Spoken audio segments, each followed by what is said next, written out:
अच्छी दवा है। भागवत ऋषि और चरक ऋषि दोनों इस पर सहमत हैं कि हाई ब्लड प्रेशर हो और लो ब्लड प्रेशर दोनों में ही नमक मेडिसिन है, अलग अलग उपयोग में। जिनको ब्लड प्रेशर ऊंचा है उनको चरक ऋषि बोलते हैं समुद्र स्नान करना। अब आप बोलेंगे धमतरी में समुद्र कहां से आए? तुम्हें बताता हूं, पानी जो नहाने के लिए है उसमें नमक मिला दो, समुद्र तैयार हो जाएगा। नमक के पानी से नहाओ, साबुन मत लगाओ। 15-20 दिन सतत अगर आपने नमक पानी से स्नान किया तो उनके दिन ब्लड प्रेशर चेक करना नॉर्मल मिलेगा। और जिनको ब्लड प्रेशर लो है उनके लिए है कि नमक पानी में मिला के पिए। लेकिन नमक कौन सा? ये वाला नमक नहीं, आयोडीन युक्त ये नहीं, ये नमक नहीं है। ये नमक के नाम पर आपको जहर खिलाया जाए। आपको मालूम है आयोडीन युक्त नमक में 2 केमिकल हैं जो बहुत ही खराब है। एक का नाम है पोटेशियम आयोडेट और दूसरा है एल्यूमिनियम सिलिकेट। ये दोनों ही केमिकल शरीर में जाने को नपुंसकता लाते। इसलिए दुनिया के सभी देशों में आयोडीन युक्त नमक बंद है, भारत को छोड़कर। फ्रांस में, जर्मनी में, स्वीडन में, स्विट्जरलैंड में, डेनमार्क में, नॉर्वे में, अमेरिका में सब जगह बंद है। आयोडाइन ऑयल नहीं खिलाते। भारत में चालू है। हमने इसके खिलाफ केस किया बंबई हाई कोर्ट में और वो केस पर हाई कोर्ट ने स्टे दिया और सरकार इसको पूरे देश में कंपलसरी नहीं कर पा रही है। अगर हम हार गए तो सरकार करेगी और हम जीत गए तो सरकार के पीछे हटना पड़ेगा। हमने जो केस किया है वो इन देशों के बाद ही बताया कोर्ट को कि 20 से ज्यादा देश हैं जहां पर आयोडीन युक्त नमक पर पाबंदी है। वहां के वैज्ञानिक जो कह रहे हैं वो हमें सुनना चाहिए। तो कोर्ट ने कहा ठीक है। तो वहां भी बहुत सारी रिपोर्ट हमने कोर्ट में डाली तो कोर्ट ने स्टे दे दिया। अभी कंपल्शन हट गया। आयोडीन युक्त नमक आप ना खाएं तो भी चलेगा, सादा नमक नहीं खा सकते। विदेशी वैज्ञानिकों का कहना है कि आयोडीन युक्त नमक से नपुंसकता बहुत ज्यादा बढ़ती है।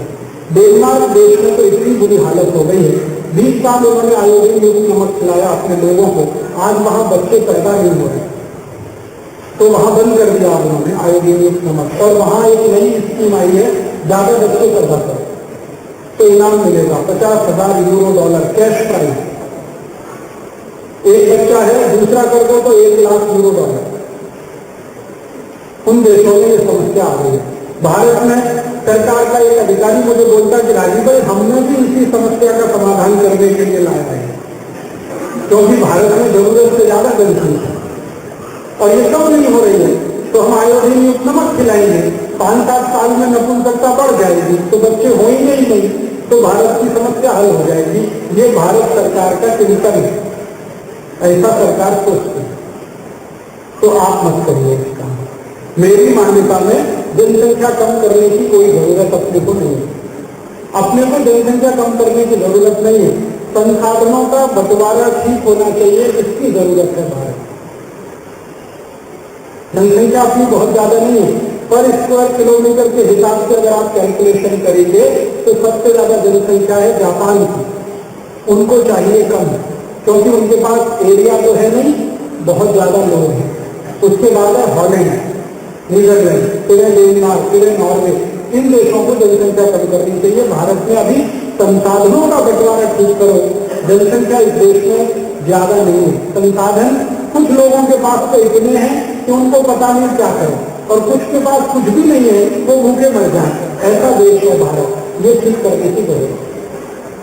तो आप नमक खाओ, बिना आयोडीन वाला खाओ, डेले वाला नमक खाओ, क्रिस्टल वाला नमक खाओ, वही अच्छा। और पानी में मिला के स्नान करना हो तो वही क्रिस्टल वाला नमक।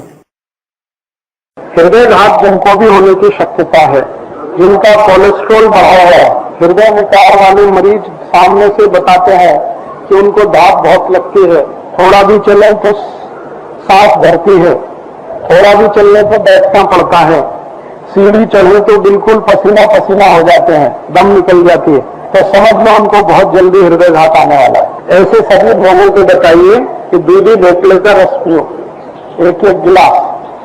दूधी भोपड़ा नहीं, 2 टाइम, सकाळी संध्याकाळी, कम से कम 3 महीने। दूधी भोपड़े के रस में ज्यादा से ज्यादा मिरी डालना, बस और कुछ नहीं डालना, काली मिरी। टेस्टी बनाने के लिए थोड़ा चाहें तो कोथमीर का रस भी डाल सकते हैं, पुदीने का रस भी डाल सकते हैं। 1 गिलास सुबह 1 शाम। सुबह पीना है खाली पेट, शाम को पीना है भोजन से 1 तास पहले। वो तो होता ही है, सबका ही होता है? नहीं बस मेरी थोड़ा सा टेस्ट के लिए। हृदय विकार इसी से आता है जो मैं सवेरे बता रहा था, डायबिटीज की कहानी वही हृदय विकार की है। जब खून बहुत घट हो जाता है तो हृदय को जाने वाले रास्ते से और आने वाले रास्ते से मुश्किल से पास होता है।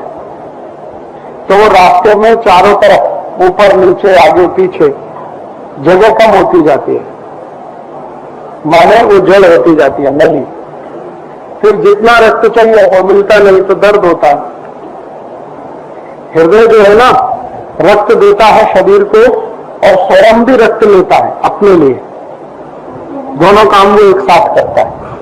तो हृदय को अपना रक्त मिलना जब कम होता है तो हृदयघात होता है। शरीर को तो ये बराबर देता है, समय से देता है, खुद को जो उसको रक्त चाहिए काम करने के लिए वो नहीं मिलता, कम मिलता है या मुश्किल से मिलता है, तो हृदयघात होता है।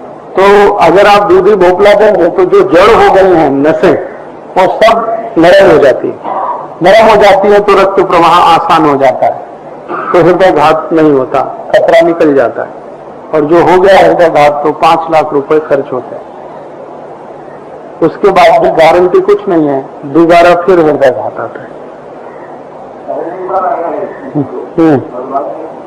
फिर नहीं आएगा दोबारा, ये जिसको भी दे दिया उसको नहीं आएगा। एकोनाइट दे सकते हैं, एकोनाइट एक औषधि है, हृदयघात होने पर तुरंत दे सकते हैं, वो जान बचा लेती है। लिख लो आप उसको, ACONITE। उसको भी ऐसे ही 2-2 फ्रेम जीप पर